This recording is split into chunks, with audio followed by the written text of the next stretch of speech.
या बस एक लाइन, और कितने सपने वहीं के वहीं रुक जाते हैं। बिजनेस स्टार्ट नहीं किया, वीडियो अपलोड नहीं की, स्टेज पर नहीं गए, सिर्फ इसलिए क्योंकि किसी ने कहा लोग क्या कहेंगे।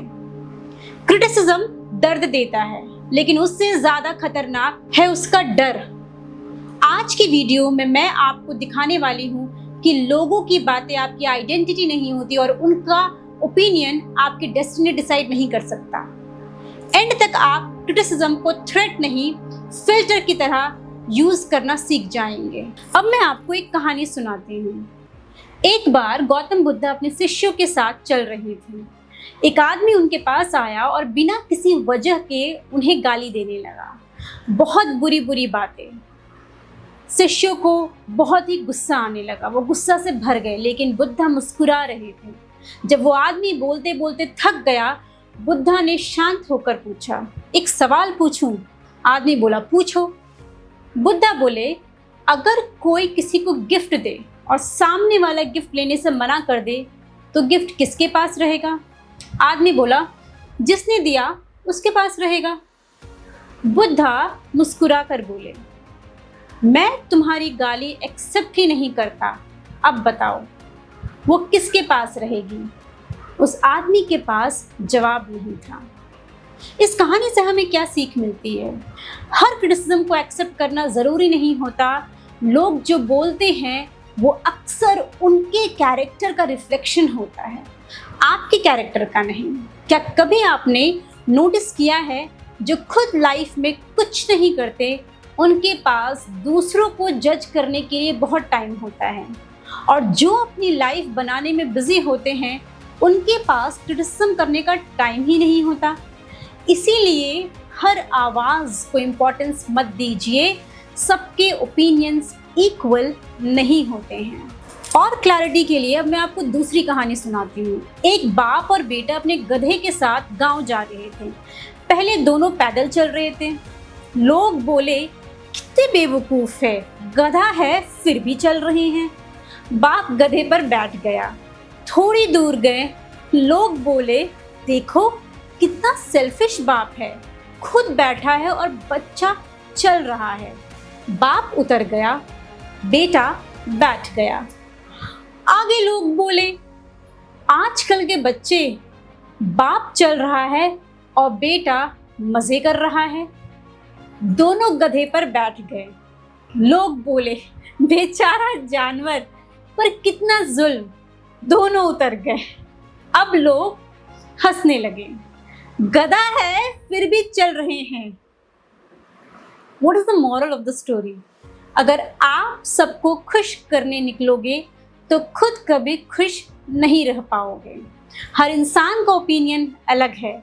अगर आप अपनी लाइफ लोगों के कमेंट्स के हिसाब से जिएंगे तो आपकी लाइफ का रिमोट कंट्रोल दूसरों के हाथ में होगा। इसके पीछे के साइंटिफिक इंसाइट्स क्या है? साइकोलॉजी कहती है हमारा ब्रेन सर्वाइवल के लिए बना है, इसलिए नेगेटिव कमेंट्स पॉजिटिव कमेंट्स से ज़्यादा याद रहते हैं। इससे नेगेटिविटी बायस कहते हैं। 100 लोग तारीफ करेंगे और सिर्फ एक इंसान बुरा बोलेगा। रात को किसकी याद आएगी? उस एक इंसान की जिसने आपको नेगेटिव बोला। लेकिन याद रखिए, ब्रेन की हैबिट को ट्रेनिंग से बदला जा सकता है। अब चलो मैं आपको तीसरी कहानी सुनाती हूँ। आज दुनिया भर के बच्चे वॉल्ट डिज्नी को जानते हैं, लेकिन क्या आपको पता है कि शुरुआत में उन्हें एक न्यूज़पेपर ने जॉब से निकाल दिया। रीज़न कि उनके पास इनफ इमेजिनेशन नहीं थी। सोचिए, जिस इंसान ने मिकी माउस बनाया उससे बोला गया, तुम्हारे पास इमेजिनेशन ही नहीं है। अगर वॉल्ट डिज्नी उस क्रिटिसिज्म को सच मान लेते तो दुनिया डिज्नी कभी देख ही नहीं पाती। कभी कभी क्रिटिसिज्म सच नहीं होता, सिर्फ किसी और की लिमिटेड सोच होती है। अब सवाल ये है कि हम क्रिटिसिज्म को हैंडल कैसे करें? सबसे पहले नंबर 1, क्या ये फीडबैक किसी ऐसे इंसान का है जहां मैं पहुंचना चाहता हूं? सवाल करें। अगर नहीं तो आप इग्नोर करें। नंबर 2, क्या ये क्रिटिसिज्म में सच का 5% भी है? अगर है तो आप इम्प्रूव करो। नंबर 3, क्या ये मुझे नीचा दिखाने के लिए बोला गया है? अगर हाँ तो इमोशनली रिएक्ट मत करो, उससे आपका नुकसान होगा। नंबर 4, 5 साल बाद का क्रिटिसिज्म मुझे मैटर करेगा? अगर नहीं, आज भी उसे इम्पोर्टेंस मत दो। याद रखिए, अगर लोग आपको क्रिटिसाइज कर रहे हैं, हो सकता है आप कुछ ऐसा कर रहे हैं जो उन्होंने कभी करने की हिम्मत ही नहीं की। डेड लोगों को कोई क्रिटिसाइज नहीं करता, सिर्फ वही लोग क्रिटिसाइज होते हैं जो चल रहे होते हैं, जो बदल रहे होते हैं और जो कुछ कर रहे होते हैं, जो ग्रो कर रहे होते हैं। इसीलिए क्रिटिसिज्म से डरना बंद कीजिए, उसे फ्यूल बनाइए और अपनी ज़िंदगी का स्टीयरिंग व्हील कभी किसी और के हाथ में मत दीजिए।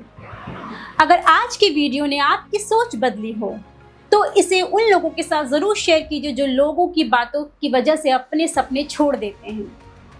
मैं हूँ स्नेहलता राणा और ये आपको ये कंटेंट अच्छा लगा तो चैनल को सब्सक्राइब ज़रूर करें। याद रखिए, लोगों की आवाज़ से ज़्यादा ज़रूरी है आप अपने अंदर की आवाज़ सुनें।